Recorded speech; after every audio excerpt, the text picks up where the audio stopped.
Is it worth it? Is it worth being a builder? Yeah. 100%.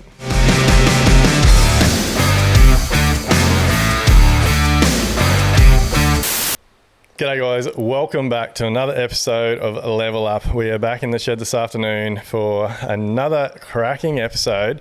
So something a little different this afternoon. So we've been reaching out and I guess putting the word out there to get a few young guys on, young guys or girls, whatever it may be. So because I'm really interested to hear their point of view about how they feel the industry works, how it operates, how they've been treated, all those types of things. So look, if you are a young guy or girl out there that's in the building industry, then make sure you shout out because we'd love to have you on. But today we've got Josh here. How are you, Josh? Hey, mate. Good. Awesome. So Josh reached out to me a while ago now. Like, I don't know, had to be 4 months maybe, 5 months? Oh, about maybe, yeah. Two to 3 months ago, sent an email, sent a text, sent a message. So Josh reached out to me and he's got ambitions to become a builder. And reached out to me because he just wanted to have a chat and get some advice, learn more about the industry and all those types of things. And I said, mate, why don't you come on the podcast because these sorts of conversations can help thousands of people. So, he's here today to have a chat to us about his journey, where he's come from, what he's been doing. So you've on and off, you've made about 3.5 years through your carpentry apprenticeship. Yeah. So, mate, without going into huge amounts of detail, because it'll come out through the conversation, but you obviously love the industry. Love it. Love carpentry. And so, you started a carpentry apprenticeship, obviously, roughly 3.5 years ago. About three to 3.5 years ago, yeah. And I've worked for a few different builders, good builders, bad builders.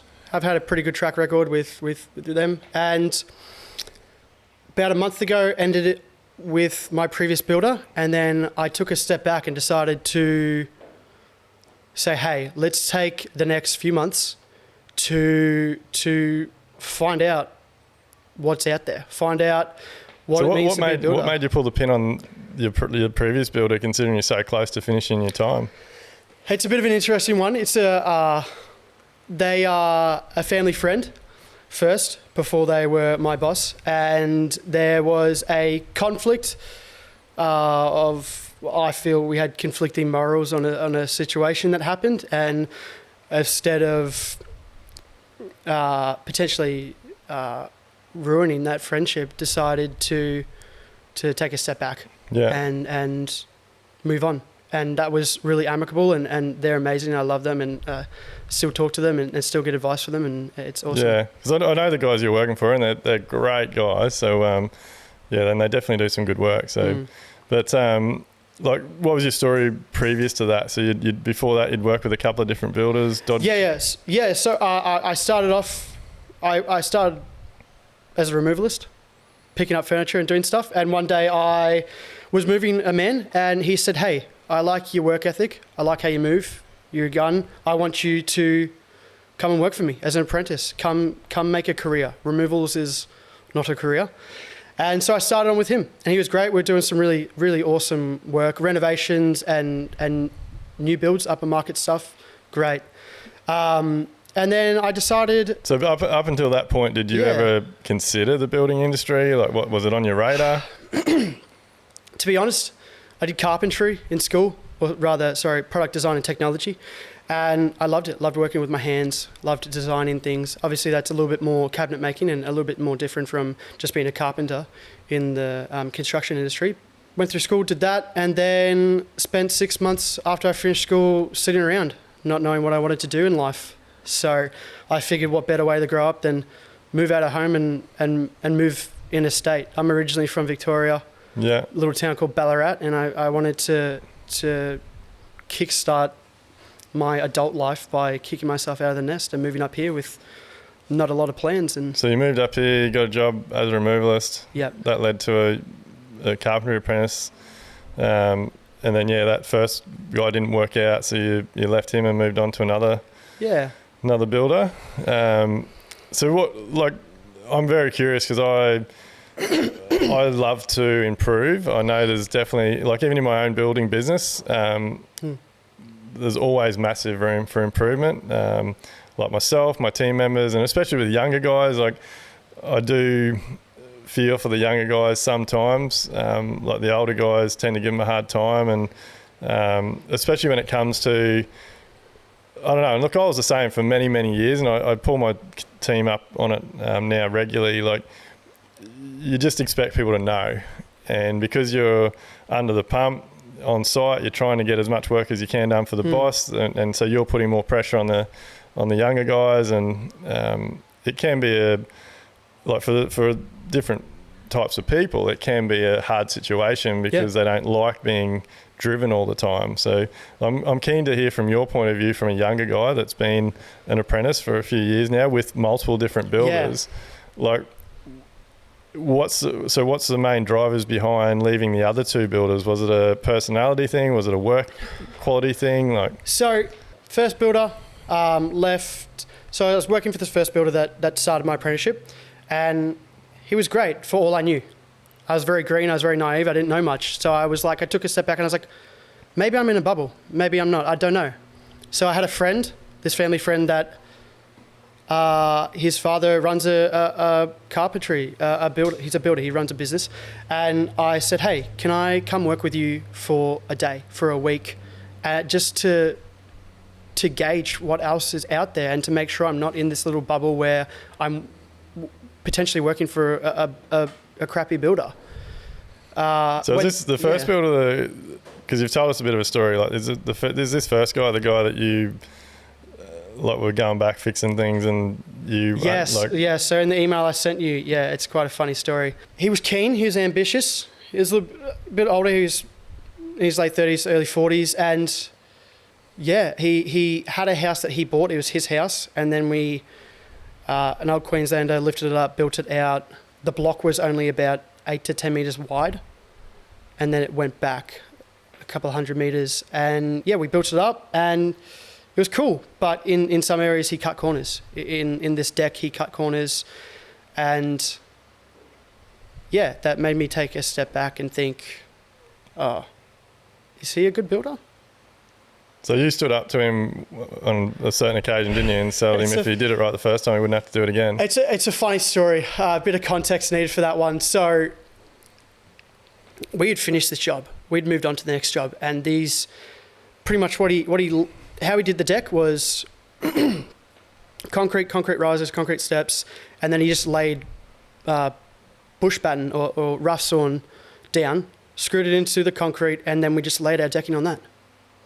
Me being a so first. no sort of damp-proof membrane underneath the battens? I think what we did was we put blackjack, or what, I forget what the actual technical name of it is. But bitumen paint? Yes. Yeah. We put that down, which at the time I was like, oh yeah, cool. But now I look back on that and I'm like, no, that's not how it's done. Yeah, probably not the best product for that scenario. 100% not. So we did that, put the decking boards down, and this was during the floods back in... and the heavy rain back in 2021, 2022, I forget which one. And they were wider decking boards, 120s, and they kept swelling and popping and kept popping the screws, and we kept going back. This whole build was 9 months. And then we left, moved on to the next job, and we were going back every month. So what, hardwood decking's screwed into pine battens?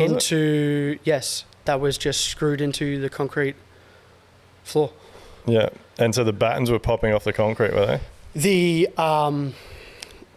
It was many reasons. The battens were popping off. The spacings for the decking boards was too close together. So when the heavy rains came and they swelled, they were pushing against each other and pushing them up and off. It was just trash. And we kept going back. It sounds like there's a lot going on there. And so the story is that I was very green and naive. We were all there. This was the third time we went back, and the foreman's there, the builder's there. And I was like, oh, if we'd just done this properly from the start, wouldn't this have happened? Just said it, not even thinking about it. And the look of pain on the builder's face when I said that, coming from a first year, he knew he stuffed up. He would have been losing thousands of dollars on that. It's kind of funny, but also kind of embarrassing. I was just green, and I opened my big mouth reality thinking about it, but he copped it on the chin, and I think he recognised that he definitely cut some corners there. It's not making excuses, but there's a lot of builders out there and trades that just, they continue to do things the way that they've always been taught. They don't put any time into education. They, like so many trades and builders, don't even read the specification documents or product data sheets or any of that type of thing. So they just, they're doing things without knowing if it's right or wrong. Like they're just doing it because that's the way they've always been shown or taught or how they think it's done. So it's good that you've had, I guess, I don't know if you call it balls or whatever, but you've obviously made a call to move on to another builder after that, to try and find someone who you thought was doing things the right way. Yeah, definitely. And they were incredible. They didn't just do carpentry, they did everything. And a lot of people don't like that. A lot of people don't like picking up a shovel. A lot of people don't like picking up a paintbrush. They are so hyper specialized that that's not my job. But I ate that up. Yeah. I think it's a great skill to have, to know how to concrete, to paint, to plaster, to do all this stuff on top of carpentry, to do cabinetry, to do all this stuff. And because of that, I was able to set up my little handyman gig that I do, and it's been a huge asset. Yeah. So don't take this the wrong way, but so if you haven't finished your apprenticeship or you're not qualified, how are you running a handyman business? So QBCC law is, what is it? If you don't have your Cert 3 or you don't have a trade under your name, you can't do any works over the price of 3.3K. 3,300, yeah. I don't go anywhere near that. I do handyman work. So I wanted to do it properly. A lot of people, it's awesome. A lot of apprentices do cashies, but I wanted to do it properly from the start to gain that experience of how to do it properly. So you made the calls, you looked into it, you're doing it all above board. I kind of did a bit of a soft launch, and it's still, I'm doing handyman work here and there, but I'm not pushing into it as heavily as I could. Yeah. It's more just for fun, for experience, for learning how to talk with clients, learning how to do quotes, learning how to do this stuff. And I did it properly. I set up an ABN. I have insurance. I have public liability. I have proper branding. I have contracts that I get clients to sign. Mate, we need to get you on my quoties quoting program because, mate, it'll sort you out. You'll smash out all your quotes or your handyman work in seconds. Definitely. It's actually quite funny. I just came across a limitation on the quoting app that I'm using at the moment that is not able to be bypassed in the app. So I'm actually currently looking for a new app. Free trial. We'll hook you up. We'll train you. It's all awesome. We'll get you on board. Yeah. But well, look, I think that's awesome that you've shown that ambition and you're doing that. So where's the aspiration come from to be a builder? Like you've been doing it a few years now. You obviously have developed a bit of a passion for it. Like, is it the work that's driving you? Is it the possible financial outcome if you run a good business? Like what's driving you? For me, it's carpentry building. It's not just a job. It's a lifestyle and it's a passion. I love working with beautiful building materials. I love the honor it is to work with clients, and it's awesome. You are building their dreams. You are making their dreams become a reality. And what an awesome job that is. What an honor it is to do that. And I want to do that for clients, and I want to do it well, especially in an industry that's full of there's a lot of good builders, and then there's a lot of not good builders.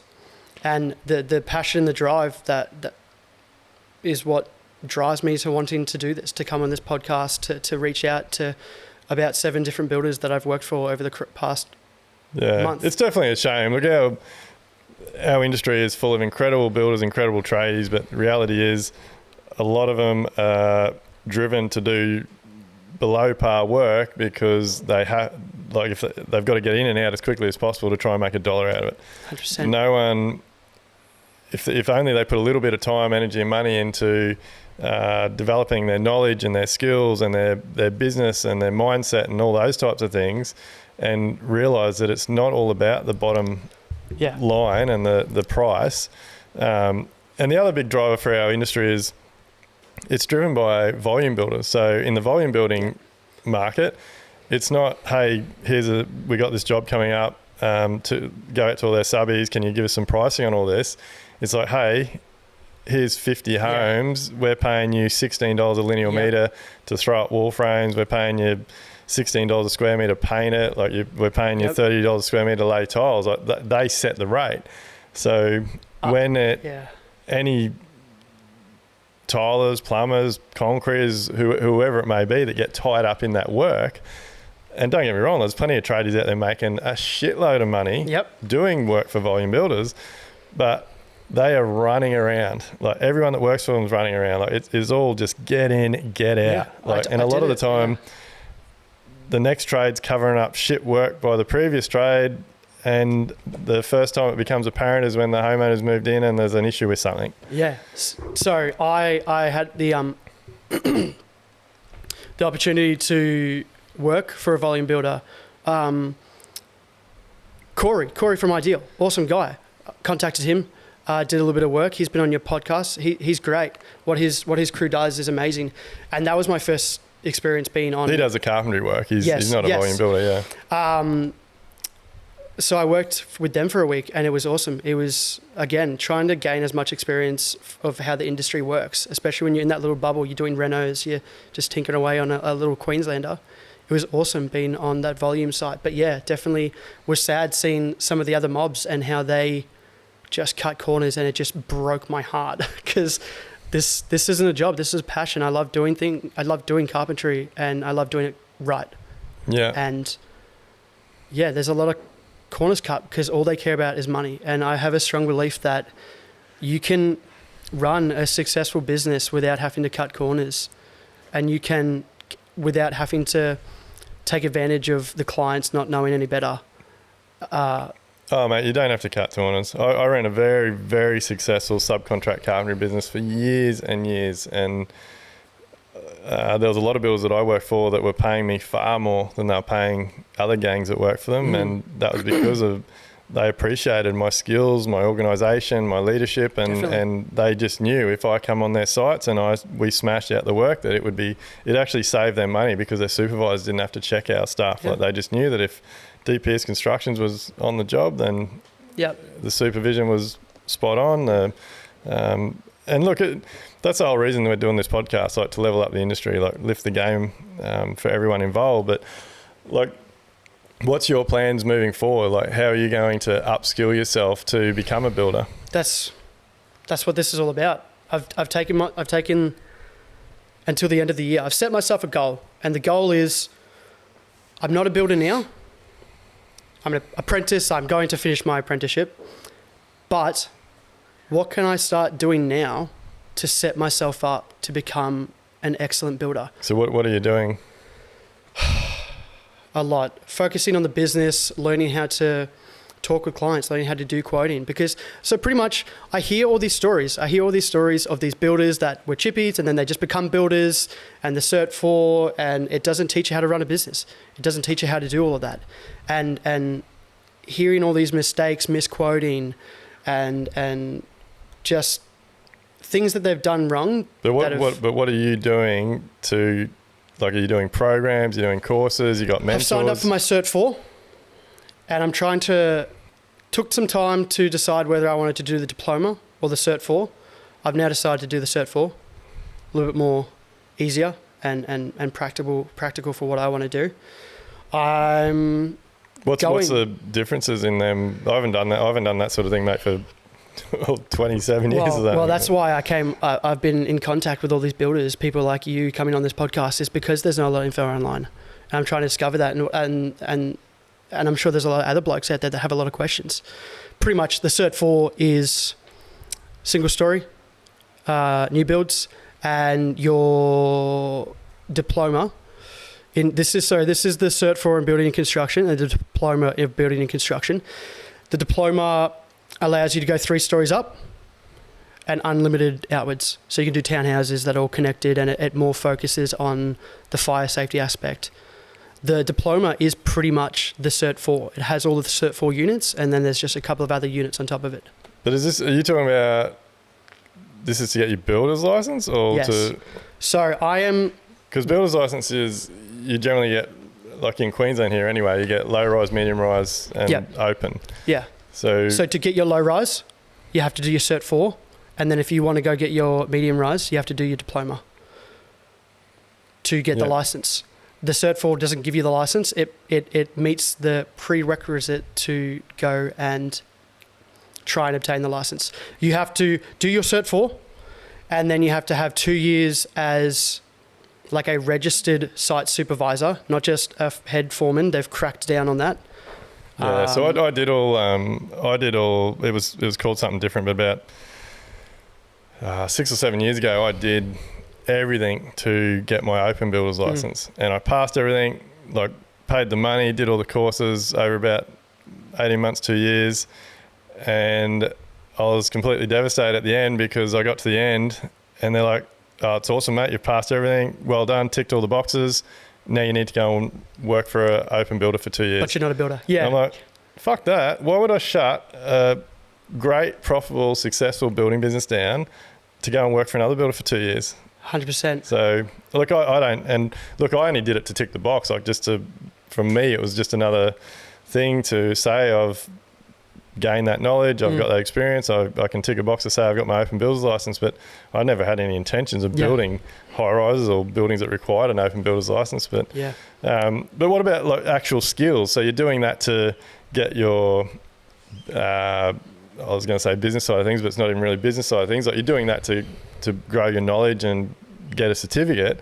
What are you actually doing to further your skills and become the builder that you seem so passionate about? Trying to level up. I'm on the hunt for a good builder that can teach me and grow me, and actually wants to invest in me to then make me a builder. Because I'm keen to deep dive, so don't think I'm picking on you or having a crack at you. But go for it. Because I think this sort of conversation will help a lot of builders, but also a lot of young people that are either thinking about getting in the industry or maybe having a hard time in their apprenticeship or whatever at the moment. But so you're sitting there saying you want to find a good builder. Like, what is a good builder to you? So I initially started my goal as saying I'm trying to find the perfect builder. And then I quickly realized that's not realistic. That's not how it works. No one is perfect, but there's a very clear difference in the industry because there's a lot of good builders and there's a lot of bad builders. I'm trying to find the right fit. I'm ambitious, I'm keen, and I'm trying to find a builder that does the work that I want to do and invests in his boys, cares more about not just the business, but the boys. If you have a happy crew, you're going to have a happy business. So how... I love this because it's interesting hearing different points of views about it. So you want to find a good builder. So I'm hearing you want a builder that has good culture in their team, has good values, that invests time and money into helping his team grow. Is that correct? Yeah. I'm assuming you want a builder that does things to code and quality work. 100%. Provides a good work environment. Yeah. Because one of the hardest things for, like, and I'm sure a lot of business owners will agree with you out there, one of the hardest things for me as a business owner is keeping a team that gels. Yeah. It's hard, man. It's not like a game of football where like you're side by side and working with each other for 80 minutes. Like, literally day in, day out, you're over the top of each other, you're helping each other out. Like, the way that I explain it all the time, it's not like you can have a company that has 400 employees and they all sit in their little cubicles and they do their little thing and they have a little chat at Smoko. Yeah. Like, trades are physically working side by side. You're smelling each other. You're getting sweat. Your lives are dripped on you. So it is, as an employee, it is keeping the team motivated, working together, communicating clearly together, getting on. Because everyone's got different opinions, different beliefs, different cultures, like all that stuff. But like, I hear where you come from about finding a good builder. But like for me as an employee, what are you going, like, if let's say I was that good builder, so I tick all the boxes and you want to work for me, what are you going to do for me? So that's the thing. I got to clarify too. When I say all this, I'm looking for the best builder, I don't mean to come off as cocky and arrogant. No. Is it wrong for me to want to work for a good builder? No, it's 100%. I love it. Yeah. I'm super keen to hear what are you going to do for that good builder? That's the thing. So if you want a builder that's going to do all this for you, what are you going to do for him or her? Bring value to the business. How? 100%. That's all it's about. It's the little things. As an apprentice, it's just rocking up on time, showing interest, asking questions, not just being a robot that gets... There's definitely a time and a place to be a robot and just do what you're told. But showing a keen interest and showing a willingness to learn, bringing what I have to the table, bringing the few but varied skills that I have. The fact that I was working with one builder and they were all chippies, and we damaged an existing part of the house, just the wall. We put a hole in the wall. He's like, oh, how are we going to fix this? I'm going to have to get the plaster in. They've already been and gone. And I was like, oh, no, I know how to plaster. I can just do that. I'm a handyman. I can do little jobs like that. So personally for me, what I bring is just the different skill sets that I have, and trying to fit that into what the builder needs and wants, because it's not about me. It's about what the builder needs. Yeah. I heard this really explained really well in one of the Audible books I've been listening to lately, and it's never going to happen, but it was a story about a very ambitious young person wanting to get into a job, and he basically was putting himself out there and going to companies and saying, like, I will work for you for free. Like, you're a great company. I love what you do. Like, I just want to work with you. I'll do it for nothing. And he thought by saying that and doing that he was providing incredible value. But from an employer's point of view, it's not free, because someone's got to put a shitload of time and effort into training you to become to learn the skills that it takes to do that job. So, this sort of stuff really does, I don't know, it interests me now, because, like I said before, like, you get the tradies on site that are just head down, bum up, because the boss or whoever is above them is wanting so much work done, so they feel they don't have the time to slow down and put the time into showing an apprentice how to do something, or even another tradie for that matter. So, yeah, it's finding that compromise between how do you work together, how do you add value, how do you, I guess, grow your knowledge and skills when the people on site aren't necessarily taking the time to probably train you as good as they should. Like, I try and really drum it into my team now. Like, one of my favourite sayings at the moment is you have to slow down to go forward. So we can't just be head down, bum up all the time. So if we want to train younger guys better and get them to the level that we need them to be, yes, things are going to slow down, and yes, things are going to cost me more money, but we've got to put the time into them. So for you as a young fella, like, how would you approach that on site? Or how would you, like, if you were in that situation, like, how would you approach the carpenters or the lead carpenters or supervisor or the boss of the company to say, hey, look, I'm not learning anything. Everything's too quick. No one's taking the time to actually show me stuff. Like, how would you approach all that? Well, I think it's the role of the carpenters to teach you, definitely, but you have to take control of your own learning. Because a lot of people are trades. They're not taught to be teachers. They're not taught to be teachers, yep. Asking questions. You can never ask too many questions. It's such a simple thing.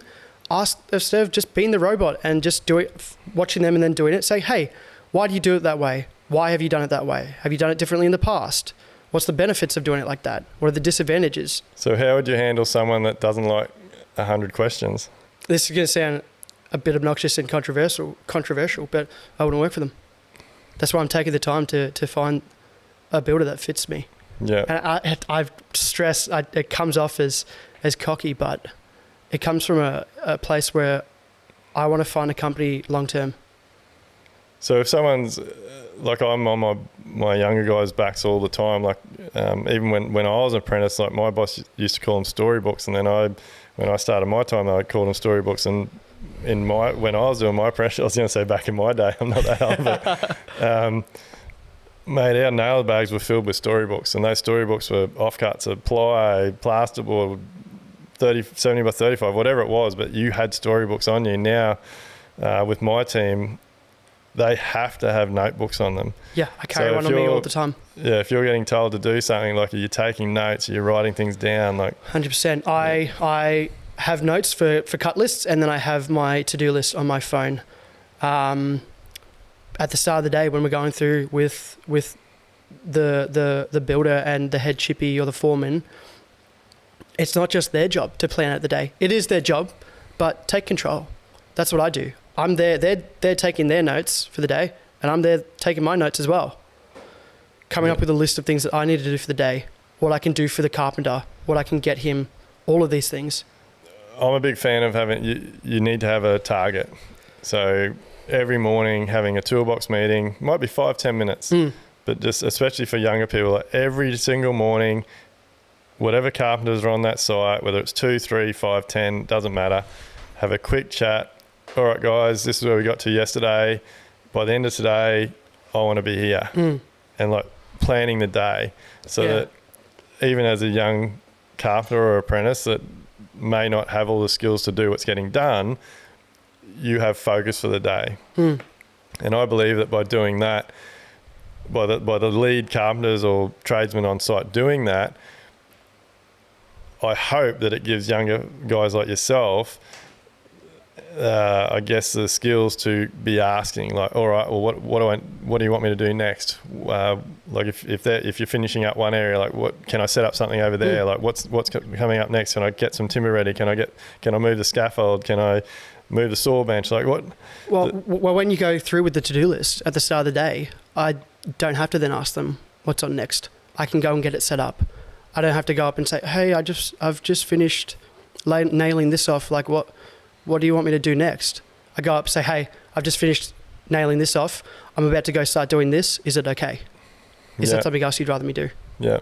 And that's brilliant, because a lot of guys out there are just going from one thing to the next. Like, all right, what do you want me to do now? Done that. Back again. All right, what do you want me to do now? Yeah, you gotta. It's a bigger picture. Yeah. And you gotta take control of it. Yeah, look, it's definitely look, I hope this conversation's opening up a can of worms for people that are listening, because like there's so much going on here. Like you literally have tradies or people that are living their own little lives, and they're a particular type of person. And like I said before, like a lot of tradies just want to do their job. Yeah. They don't want to hold people's hands, and they're not taught how to be teachers and all that type of stuff. And then you've got younger generation coming through that are too busy thinking about the next opportunity they're going to get to look at social media on their phone. Yeah. So they're getting told, like, and this is the biggest frustration for myself, for everybody in my team, is, okay, so you ask what to do next, or what's happening, or what's going on today. We take the time to explain it. You take your notes in your book, but it's gone straight in one ear and out the other. And 10 minutes after the meeting, you're asking again, all right, what are we doing now? So, like, I don't know, like attention spans don't seem to be what they used to, or is it because of the way that it gets explained to you? Like, what do you think happens in those situations? I find for me what works best is I'm a bit better now, but when you're 19, 16, you can be an apprentice. It's scary having to do stuff. These big burly men telling you what to do, and it causes you to want to rush through it and do it. And you got to train yourself to be like, take the time. Okay, look, I'm not doing it as quickly as the carpenters are, but what's better if I half-ass it and rush through it and go and do it, and then go up to them and say, hey, I've done this, but it's all wrong. Or taking a step back and saying, okay, how did he want me to do this? Just a little bit of critical thinking. Yeah. Do you think the 1%'s important? The 1%, can you explain that to me? Sorry. Mate, I'm just a massive fan. A lot of my team's a big fan. Like, sorry. Like, just whatever you're told to do, you always go that extra 1%, that extra little bit, that extra little detail, that little bit of extra effort. Like, just impress. I do don't that. Just do it to the bare minimum. Do it to impress. Every single thing you do it to impress. I'm probably, for a lot of the carpenters I've worked with and for, I'm almost annoying in that aspect. I'm constantly asking too many questions. There's a time and a place to put your head down and do your work. You definitely got to earn your stripes, but I'm asking so many questions and I'm trying to find these little 1% that I can do better. What can I do for him now? What can I do better? Hey, last week, how did I go? What can I do better this week? All these little things that I'm trying to just chip away at so that by the time I'm qualified, I'm a good carpenter. Like from an employee, like every trade I know, every builder I know could employ more people tomorrow. Like, and that's just reality. That's not exaggerating. But trying to find the right apprentice, the right carpenter, the right labourer is super difficult because it's like everyone's wanting, like no one wants to, like when I did my apprenticeship, and a lot of people my age I'm sure will agree, like I knew what I wanted to be, so that part of it was easy, but like every single day I woke up and I rocked up to work, I was there to impress. And I busted my balls to get everything done as quick as I possibly could, as good as I could for the skills that I had at the time. But just every single day. And mate, I got screamed at. I got shit thrown at me. My boss used to call me young'un. Like all I heard all day was, fucking young'un, where are you? Like, I'm waiting. Like if I'm standing around, I'm losing money. Like what the fuck are you doing? Like every day. And so I went through 2 bosses during my apprenticeship. I didn't finish. I only did 3.5 years. But I haven't had enough skills, and my last boss was good enough to sign me off. Yeah. But so look, and so they're very few and far between. Like in all, like I couldn't even tell you off the top of my head how many apprentices we've put through now in the last 20 years, but or 18 years. It's definitely a lot. But they're few and far between, like the ones that just want to try hard and impress every single day. And I feel bad because like I think back now and think, I'm sure a lot of the kids that we've put through that dropped off would have actually been really good trades, but is it the way that I've treated them? Is it the way my team's treated them? Could we have done things better? So that's why I'm really keen on these conversations now, because I do feel there's got to be a better way. Like it can't just be, we all just can't be out there saying that, there's no good kids coming through anymore. Like everyone's lazy. Like no one wants to, like everyone just wants the most money and doesn't want to do the work to get it and all that. Like, so there's got to be a lot of conversations had around these topics, because I'm sure there's a lot of young people out there that will become great tradies and great builders if they're given the right opportunity. Yeah. So it takes 2. It takes an apprentice that's keen and willing to put in, and a builder that's also willing to put in as well. And if you have those 2 combinations right, you'll grow this young apprentice to becoming a great chippy and potentially one day a great builder. Well, it's way more than that. Like you can't just be keen. Yeah. Like something that I've learnt now, like you've got to have the right attitude. Yeah. You've got to have the right mindset. You've got to be calm. You've got to understand that yes, there's going to be things that are going to be done multiple times. There's going to be mistakes. It's going to cost a bit of money along the way. You can teach skills, but you can't teach character. You can't teach ambition. So, mate, character's the biggest thing now. Like I can teach someone, or my team can teach someone skills, but we can't. Attitude is the most important thing. 100%. That's, I don't know. We could go all day. We could definitely open a can of worms on that. I'm pretty old school when it comes to that side of things. Like, I do believe the world's very privileged now. Everyone wants everything straight away and doesn't want to do the hard yards to get it. So it's a long game. A lot of people are just looking at the short game. We still haven't figured out how you're getting from where you are now to being a builder. So like, hit me with questions. What do you got? I'm still figuring it out. So pretty much some questions I have for you is, and these are earnest questions. I want your advice for me personally and for other people that might be on this journey as well. What are some of the avenues I can take? I'm doing my Cert 4. I'm going to contacting all these different builders, getting different bits of advice and tips from them. Coaching programs. I'm an apprentice. I can't afford to join HIA with their however many thousands of dollars it is a year to join them. What are the avenues that someone like me who is keen and ambitious can do to become a better chippy for a builder? Mate, I don't think there's any excuses these days. Like, there is so much free information out there. And look, there is plenty of incredible trades on Instagram, for example, that are sharing incredible content. There's heaps, YouTube.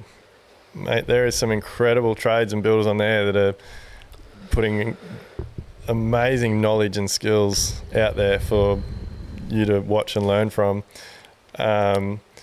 Something often that you have said though in the past is you have to pay to put into yourself to. You've got to spend money on yourself, mate. That's it. Yeah.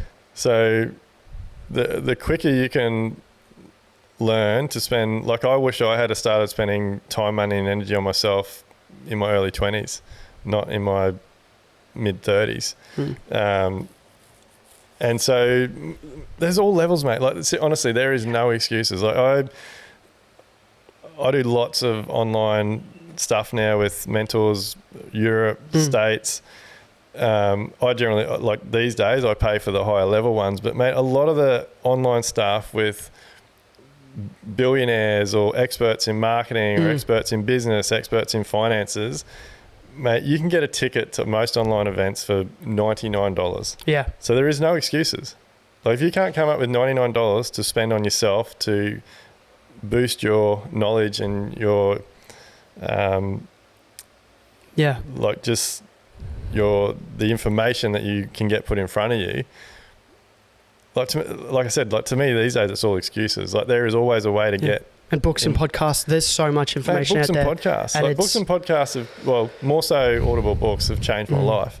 I've learnt just as much from listening. So, mate, Audible books, what is it, $14.95 a month or something? I've learnt just as much, if not more, from Audible books over the last 5 or 6 years than the hundreds of thousands of dollars that I've spent with coaches, mentors and programs in the last probably 4 or 5 years. So, and look, yes, it's definitely worth paying the bigger money when you get to that level that you can with these programs. Because for me, like, the program itself, like, whether you pay $99 or $12,000, you're getting the exact same information. The difference is that generally after the event, it's the connections and it's the networking. That's just, you pay the bigger money because the knowledge and the relationships and the networking that you get out of that is worth every single cent. But like I said, the $99 jump in, get the recording of the Zoom, like jump on, get to join it on Zoom or whatever. Mate, just jump on board. Take notes. Yeah. No, I've bought a lot of books. I've listened to a lot of podcasts. I've signed up to go to a couple of the master builder sessions, and there's plenty out there. 100%. My biggest thing now, mate, if I could go back, if someone asked me what advice I would give to a 20-year-old Dwayne, mate, I can tell you straight away, it's going to be put in that extra 1% every single day. Like, so I'll list the day out for you. You get up early, you get energized, you show up early. Like, don't show up, like, on time's late. No, like, especially when it comes early, to tradies, 100%. You should be on site before the tradies. If you're working with other tradies, with other builders, and you're an apprentice, you're a labourer, you're a young guy that's wanting to learn, you should be on site before anybody else. You're there with your tools out already to then help the tradies take their tools out. That's what I've always tried to do. You should be turning up, showing, like, 100%. That shows you're keen, it shows you're enthusiastic, it shows you're motivated. You should be there unlocking the gate so that when the tradies turn up, they back their trailer in or back their ute in. Before my boss had even turned his engine off, I was unloading gear out of the back of the ute. Yeah. I wasn't waiting for him to tell me every day, oh, we're doing this today, we need that, we need that. You should know. It's again that touch on that being a robot versus having a little bit of critical thinking. Yep. So wake up early, show up before everybody else. Mate, if there's nothing to get ready, grab a fucking broom and start sweeping the job out or cleaning the site. There's always there's not nothing to do. There's always something to do. There's always something to do. And then when it comes to the actual work, mate, like just communication, like I said, I feel for a lot of younger guys that I've put through their time, because I was going down the track like I was taught. I'd yell and scream and kick people in the ass, and like it's not the right way. So, and look, I've still got a lot of room to improve on it, but I'm really big on communication. Like, and if I think back now, that would be my advice to the 20-year-old me. Like, don't just yell and scream at people. Like, take the time to figure out the type of person they are, the personality, figure out what type of person, how they learn. Like, do I need to draw them pictures or point things out to them more? Like, because I know for me, the way I learn is by writing things down, taking notes, scribbling things on pieces of paper. Yeah. So everyone's different, and you gotta adjust the way that you approach people differently to how they are and who they are. Yeah. My biggest mistake, mate, with not just younger guys, but anyone that worked in my business for a long time, was I was trying to make them me. Like I could smash it out, I could do this, I could do that, and I was always angry because I was like, why the fuck can't you do that? Like, I can do it in this amount of time and it's taking you that amount of time? Like, everybody's different. So figuring that out. But show up early, put in the effort, show you're keen, ask questions. The 1%. Like, honestly, it's that 1%. And that 1% needs to flow through not just younger people, but the entire industry. And look, this will definitely stir things up, but I can't, what's it been now, running my own business, 20 odd years. I've only had a couple of dozen times where people that work for me have given me a Christmas gift. Like, people think this doesn't mean much, but to me, this is super important. I don't believe employees should give Christmas gifts. We always do it. We do it most of the time. We give bonuses and things, but I don't believe we should. It should be the other way around. Like, people should appreciate that you're employed. Someone is employed. They've got a job. They're getting paid every week. Like, especially if they're good and they're feeding into you. So, doesn't have to be huge. Give your boss a $10 scratchy at Christmas time. Give the boss a scratchy on his birthday. Like, show the company you work for that you appreciate having a job. I've done that with my previous boss. He was doing a little job on his house. We had another job going on. And I said, hey, like, you're doing the sheeting. Like, I will come in on the weekend and I'll help you sheet. Thanks for the job that you've given me. Thank you for the opportunities you've given me, the skills that you've taught me. 100%, like... It's a very different world, mate. Like, and look, I'm not saying it to be a dick. Like, my boss was renovating his house. Like, I used to, same as you just said, like, I would literally go, all right, mate, what's going on over the weekend? Working on your house? Oh, yeah, sweet. What time tomorrow? I got nothing on. I'll come and help you. It's just decency, yeah. For me, it was just, I was furthering my skills. I was getting more knowledge, like, because it was more time on the tools. It was more time doing work. It's not that hard. There's so many, like, just put a little bit of effort in. There's so many people that just put in 90%. Just put some blimmin' effort in. Yeah, mate, getting ahead in life, getting the job you want, having the financial situation you want is really not that difficult. It's not. It's just people aren't prepared to put in that extra 1%. Yeah, and to have integrity and to work hard, and it's not that hard. Yeah. So what else you got for me, mate? What other you come here for advice? What do you want?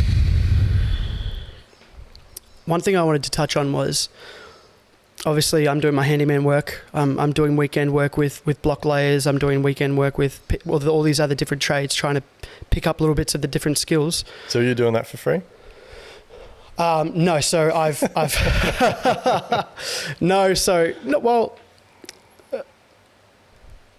I've told a few of the other trades I've met on site. I said, hey, let me know if you ever need an extra set of hands on the weekend. Here's my number. Please call me. I'd love to learn how to lay blocks. how I'd love to learn how to do polished concrete, how to do all of this. And what the question I had was, what's your take on... Everyone's specialised these days. Everyone's so hyper-specialised in doing different aspects of carpentry. Some carpentry mods only do cladding, and some only do this, and some only do that. And that's great, and there's definitely a market for that. But I think... Again, it's driven by the volume builders, mate. Like they get a carpenter gang in to do the frame, they get a gang in to do windows and feet and cladding, they get a gang in to do the internal fit-off. But people are so afraid to just go out of their bubble, to pick up a shovel or to do this. Like...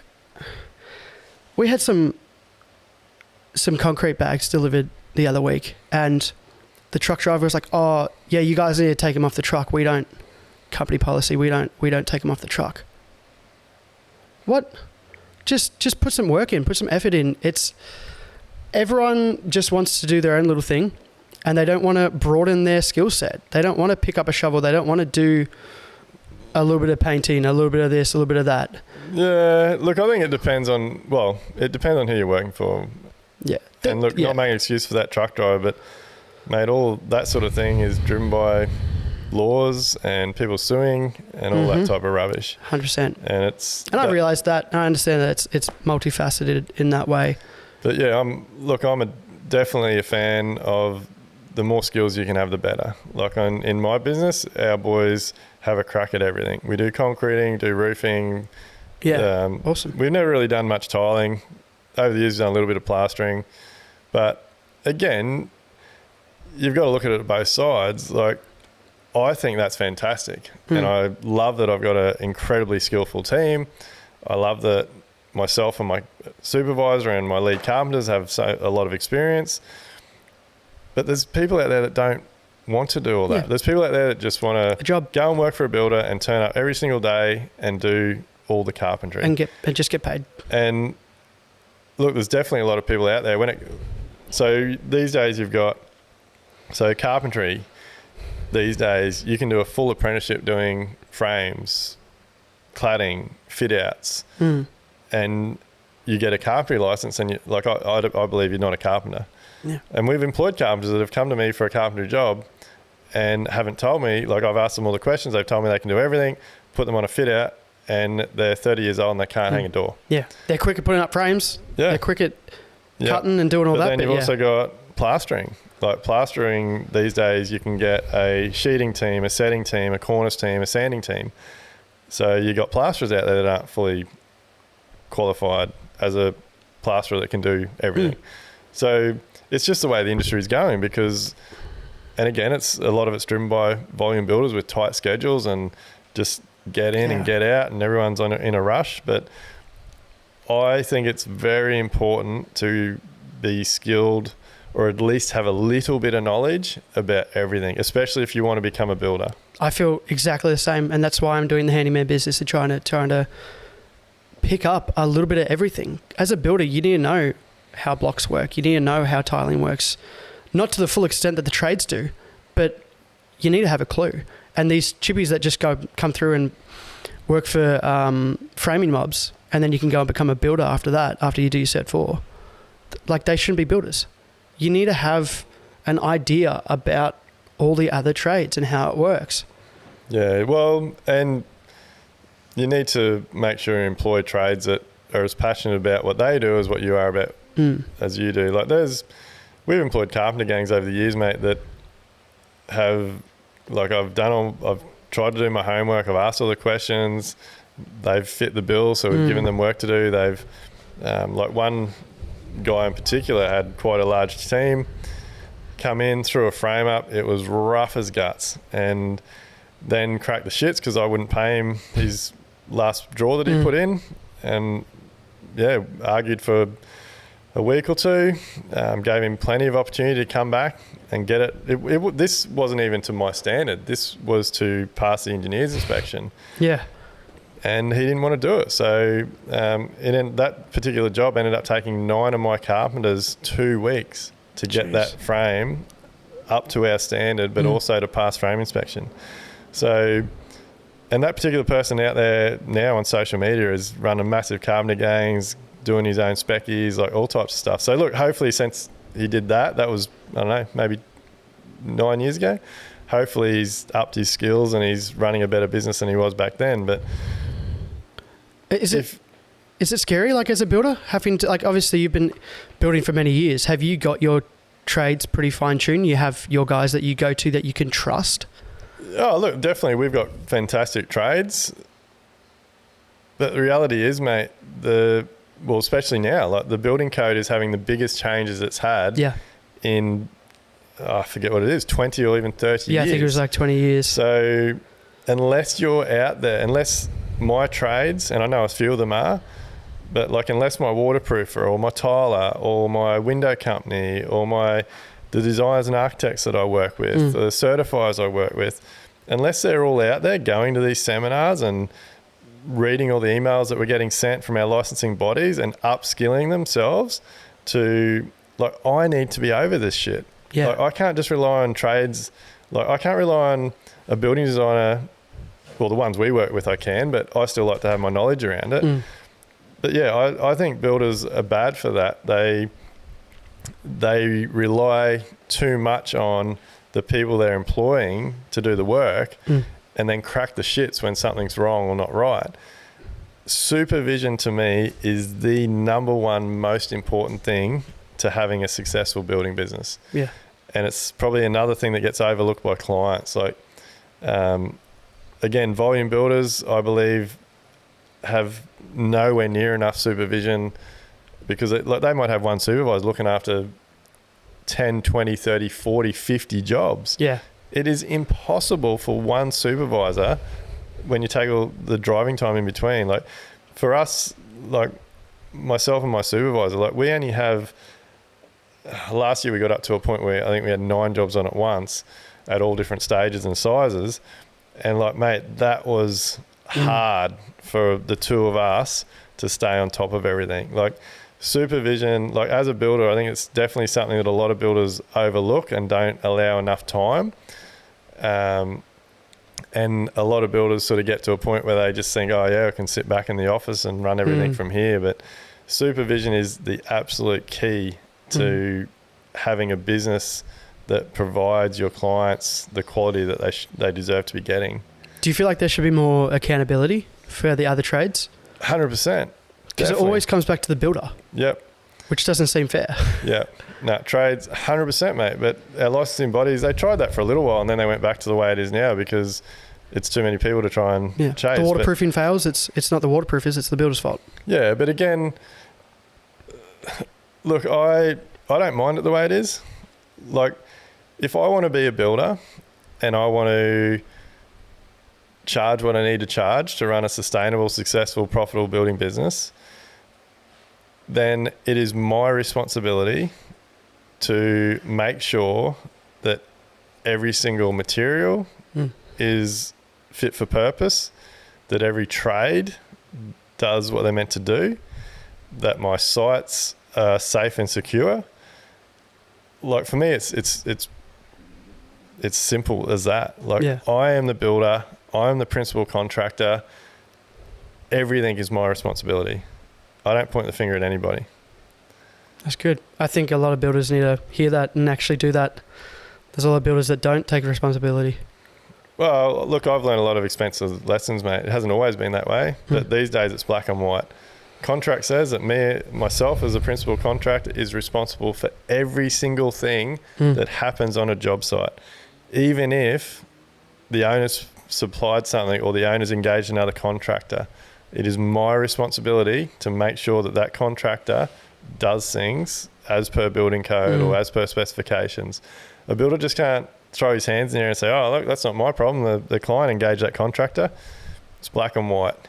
The builder, as the principal contractor, is responsible for everything that happens on a building site. It's black and white. 100%. Do you still want to be a builder?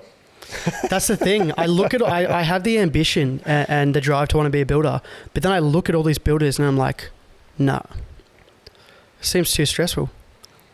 That's why I'm taking the time now to try and set myself up so I can hopefully bypass some of those mistakes that a lot of builders make. Yeah, look, mate, look, you might live like build business. Like we have so many members now signing up to that that can see what we're doing, and they've worked for builders that are running a shit show, and they've just seen for their whole apprenticeship that builders been pulling their hair out and whinging about everyone and having all these issues. So, mate, we've got guys that are supervising for builders that are trying to get their builder's license. We've got guys that are carpenters that want to become builders. We've even got guys that haven't even finished their apprenticeship yet. And so actually going back to you saying that they're thousands of dollars, you can't afford things, mate, we've got guys that are apprentices, that are fourth year apprentices, know that they want to part of live life. Yeah. They want to become a builder. They've heard all the shit stories. They've worked for people that have been running terrible businesses, and they want to put themselves on the front foot and just hit the ground running. Well, that's why I came here to ask you about, like, what can you do? Yeah, as an apprentice to set yourself up. Yeah, and look, it's a lot of money. They're investing in themselves. But look, for me, it's easy for me to sit here and say it's easy. But for me, me personally, and I've done this through a lot of time in my life, I would rather drive a $2,000 shitbox car and put all the money into the tools that I need to do my trade, the courses I need to do to get to where I want to get to, rather than, and look, like you hear this story all the time, like I'm quite happy to not go on holidays or not be out 3 times a week with my friends eating out or going to the movies or like you can still have a good life for not a lot of money. But your career, you might as well invest in it if you're going to be doing it for the rest of your life. And invest, and don't even get me started on the cars that some of these apprentices are driving when they're throwing all their money at those. Well, mate, this is the thing. Like there's 2 things that people tell me all the time now, because they see what I'm doing, they see all these businesses I got, and that I'm teaching other builders how to do things. And 2 things that I get told constantly. Number 1 is I don't have enough time. Number 2 is I can't afford it. I use those same 2 excuses for a long, long time. And I'm quite happy to sit here now and tell everybody that that's all they are. They're excuses. If you want sound best you make to those the time. that make them. Yeah. If you want something, you find the money. Sell something. Like, don't drive around.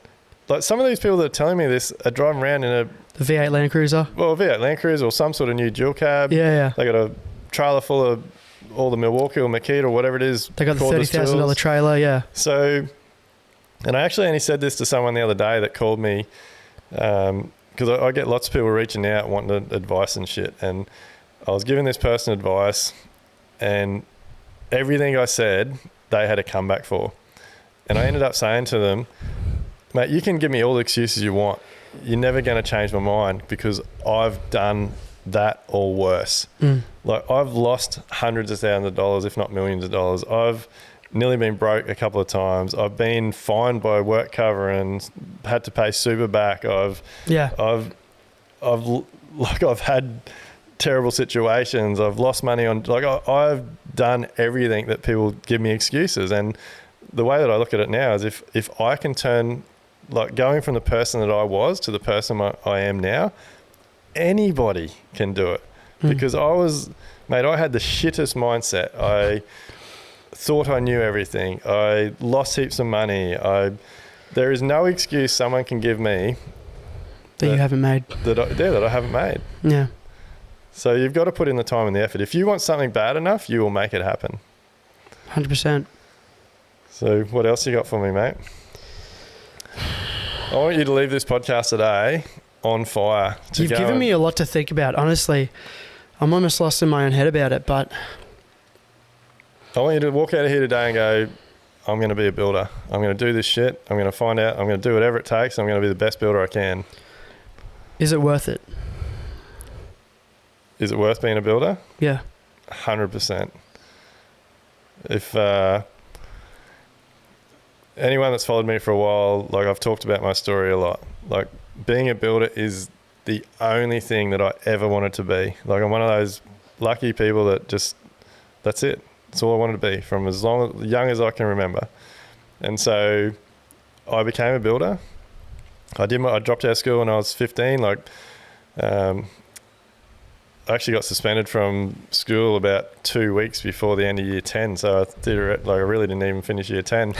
But I couldn't get an apprenticeship. So I went and worked in a truss and frame factory. I took small steps. I worked there for 2.5 years. So I was 15 years old and I loved it, mate. And I was working as hard as the guys that had been there for 20 years. I worked my ass off.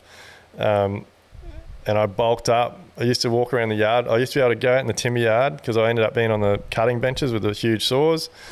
And I used to be able to go out the timber yard, grab 6 metre 90 by 35s, throw them on my shoulder, carry them back to the saw bench. I loved it. Yeah. Awesome. And then my old man's in the industry and he found out he got one of his mates was looking for an apprenticeship. So long story short, got that, didn't finish my apprenticeship. Started contracting. Actually, didn't finish my apprenticeship. I went and worked for my old boy for about 18 months painting. And then developer he was working for wanted carpenters, went and worked for him. Well, he said to me one afternoon, he said, "Hey, Dwayne, you're a carpenter, aren't you? Why don't you get off the brush and come and swing a hammer again?" So that, long story short, that led to me starting my contracting career. Grew up a massive contract carpentry business. Did that until I had enough experience to get my builder's license, went and did my builder's license course. So I had my builder's license by the time I was 25, I think. And then literally 25, 26, I think I was actually. And literally by the time I was 32, mate, I was out. I was ready to go and clean toilets and hated it. Hated the industry, hated everything about it. I'd lost hundreds and hundreds, if not millions of dollars, just everything I'd worked for in my cut. I'd built up at a young age, investment portfolio of properties, all this stuff. And literally within 6 years of getting my builder's license, just had lost it.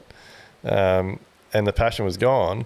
So going from a point where losing it all, starting again, and then getting to where I am now, it is 150% worth it.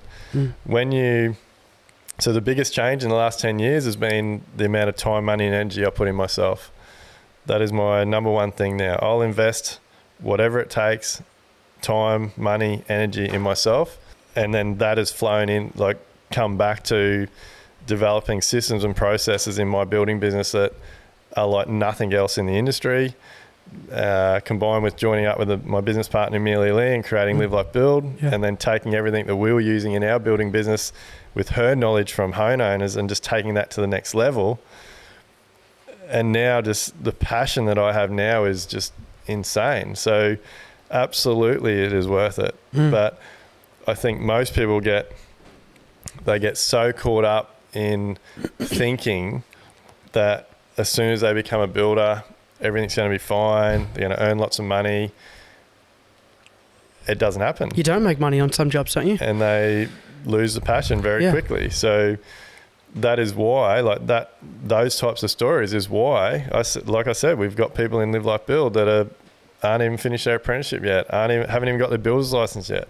But this story, mate, is ripe in our industry. So these people are getting on the front foot. They're putting in the dollars, they're putting in the time, they're putting in the effort. So by the time they start their building business, they've got all the documents in place. They understand all the contracts. They've got all the systems and processes ready to go. They've got all the knowledge and experience they need to know how to build a team. They know how to do their marketing. Yeah. And they just hit the ground running. That's awesome. That's so good to hear that. Because that's what I'm trying to do that. I'm trying to set myself up. And that's awesome to hear that there's other people out there that are ambitious and want to grow and learn and set themselves up well to become great builders. You'll only ever get so far, mate, talking to people. You've got to spend time and money to get yourself to the next level. How do you juggle? Because I'm a young man, I have a partner, I love spending time with her. How do you juggle? Because it's addictive. The self-improvement and the wanting to grow the business and to do all these things. How do you juggle it? Do you do personal scheduling? I do. No. You've got to schedule things, mate. Yeah. So everyone, I get told by a lot of people. I actually had a guy pull me up on it the other day, telling me that he didn't think that I appreciated sleep, and have I done enough homework, and do I realise how important sleep is? So I had to tell him this whole story, how I've never been a big sleeper, and I've had sleep apnea since my late 20s and all this type of stuff. But I schedule, like, I'm super big on scheduling now. Can you clarify what you mean by that? Because, like, I have a calendar and I put my stuff in that, and I have some to-do lists. What's scheduling for you? I'd always get this story wrong, but I'll tell my version of it. So there's a story about a glass jar and filling it up. So if you have a glass jar and someone says, hey, fill that glass jar up, and they give you some rocks. Yeah. So you put the rocks in there and you fill it up as much as you can, and the person says, well, is it full? You're like, yep, can't get any more rocks in there. So they give you pebbles. You put the pebbles in. The pebbles fill the gaps and go all around the rocks. Is it full? Yep, can't fit any more in. Then they give you sand. Yeah. You pour the sand in. The sand fills all the little crevices, and it fills it jam-packed. And it's full. Yeah, no, it's not. So then they give you water, and you tip the water in. The water seeps into the sand. Then you've got a full jar. So our lives are exactly the same, and it's all about being organised. So I do far more now than most people. I do more now in probably one day than a lot of people do in a week, and I've got more free time than what most people have. So many people say to me, you work too hard, and you'll get a lot of this from family and friends the more that you start to improve. Like, family and friends constantly tell me, oh, you work too hard, Dwayne, you're always working. That's because that's all they see. They don't see that I'm, like, this weekend, I'm heading off Saturday morning, mate. I'm going to my farm for 3 days. I'm building my driveway. I love the shit. I spend a lot of time with my kids and my wife. Like, we sit down every night. We, like, do shit with the kids, whether it's playing games, watching TV, or documentaries or whatever. So the only reason we can do that is because we schedule everything. And this started in Live Like Bill. We do what we call Sunday planning sessions, and that's in there because the first thing my wife and I did have to be, I don't know, 6 or 8 years ago. Everything was shit. We never had any time. We always run around putting out fires, picking kids up, dropping kids off, never seeing each other, racing around all day, cooking dinner, washing the dishes, cleaning up. Kids go to bed, sit down for 10 minutes, go to bed, wake up, do it all again. And it was shit. And we're like, we can't keep doing this. Yeah. So my wife wanted to do some exercise. I wanted to do some exercise. She put in Pilates in the calendar. I started going bushwalking with some mates on a Tuesday morning. And mate, it was only a couple of weeks, and we're like, holy shit, like, our conversations are changing. Like, she's getting time to do a couple of exercise sessions. People are asking me, hey, need to meet you on site tomorrow. I'm like, oh no, it's Tuesday. I've got something booked in. I can't meet you. I'll meet you at 9 o'clock, or I'll meet you on Wednesday. And so we just kept adding to it. So I'm a massive fan that you have to fill your calendar with all your personal stuff first. And you can do this whether you're an employee or an employer. You just got to juggle it around to make it work. So if you want to do your exercise, put that in. Like, so in my calendar, family holidays, long weekends, take the kids to school, pick the kids up, date nights, like, all the personal stuff goes in first, and then the business fits around it. Like, I'm the business owner, so it's a bit more flexible, but, like, I might go out for breakfast with mates, or go out for a work lunch or something, but then I'll put the kids to bed and I'll sit in the office for 2 hours. So I do far more hours in a week than what my guys do on site, but I'm just more flexible with the way I move my hours around. With my team, I encourage them to do all this stuff as well, and tell me, like, if you want to drop kids at school, like, let us know. Let's work it into our job schedules. If your kid's got a school event on, or they got a sports event on, like, let's get it in the schedule. Like, I want my team doing the personal stuff just as much as I'm doing the personal stuff. So yeah, our calendars are filled with personal stuff, and the business stuff fits around it. But mate, I'm the type of person, if I don't have shit listed out, I call it white noise. Like, I will sit on Instagram for an hour and flick through shit. I will jump on YouTube, you got to fill up your time, or else you waste it. And that's the biggest problem Like, that's one of the biggest things is people are spending their time just doing shit that they don't need to be doing, stuff that's not adding value to them, to their family, to their business. So I get it. You're young, you've got a partner, you want to spend time together, but just have a schedule. That's cool. Yeah, because I was thinking, and this is what a lot of people think, I guess, is no, I need to cut back on stuff.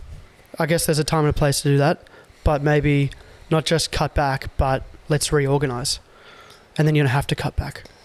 That's cool. My biggest thing to people now about. when they tell me they don't have time to do things and can't fit everything in is to go to your phone and see how much time you spend on social media. So if anyone sits in front of me or tries to tell me on the phone now that I can't fit it in, I don't have an hour to spend on Live Like Build working on my business. But you spend 3 hours on Facebook, Go to your phone, go through all your apps. Tell me right now, like what's it saying you've spent on social media today? Yeah. 20 minutes. All right, so 20 minutes. Let's say that's what you're doing every day. 20 minutes is 7 days in a week. Builds up. It adds up. So that's just over 2 hours. So if you're spending 20 minutes a day on social media, that's 2 hours and 20 minutes. Don't tell me you got no time. Especially when you're spending hours on social media, that builds up real quick then. Mate, there is nobody on this planet that is spending 20 minutes. Most people are spending 2 hours a day. Yeah. So I don't have any time or I can't fit shit in is not an excuse, because you have the time. You're just wasting it. No, that's cool. No, you've definitely... it's a lot to take in. You've given me a lot to think about. That's awesome. Yeah.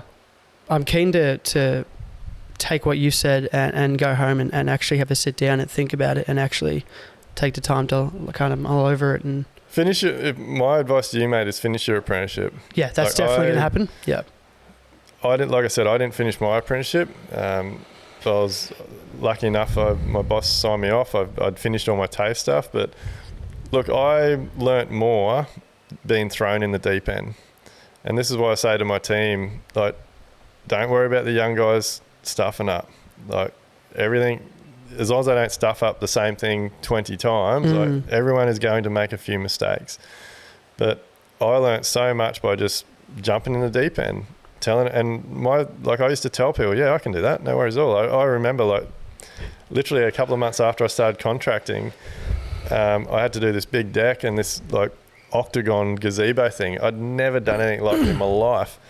And, mate, I remember I jumped online, I bought a roofing book that showed you, like, had all the angles and the seat cuts and the burr's mouth and everything I needed. And yes, it cost me a bit of money because I had to buy a few extra pieces of timber because I cut a few wrong. Yeah. But I jumped in the deep end, mate. Yeah. And I rang some chippies I know, I talked to people, and I built a octagon gazebo, and it was perfect. Yeah. I made a few mistakes, and I just kept improving. Like, so just gotta give it a shot. I've done that a few times. I've said yes to clients without actually having any knowledge of what I'm doing, and then I jump back in the car, and the first thing I've done is call a builder that I know. Hey, how do I do this? Or I go home and spend all this time studying and researching how you do it. Just give things a crack. You got to give things a crack. You got to believe in yourself. Like I said, it's that 1%. If you never try, you're never going to know. 100%.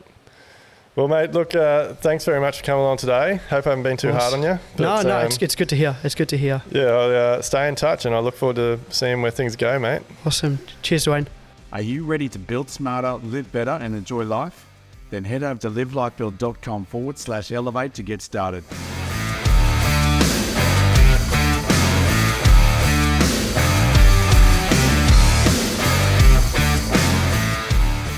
Everything discussed during the Level Up podcast with me, Dwayne Pearce, is based solely on my own personal experiences and those experiences of my guests. The information, opinions, and recommendations presented in this podcast are for general information only, and any reliance on the information provided in this podcast is done at your own risk. We recommend that you obtain your own professional advice in respect to the topics discussed during this podcast.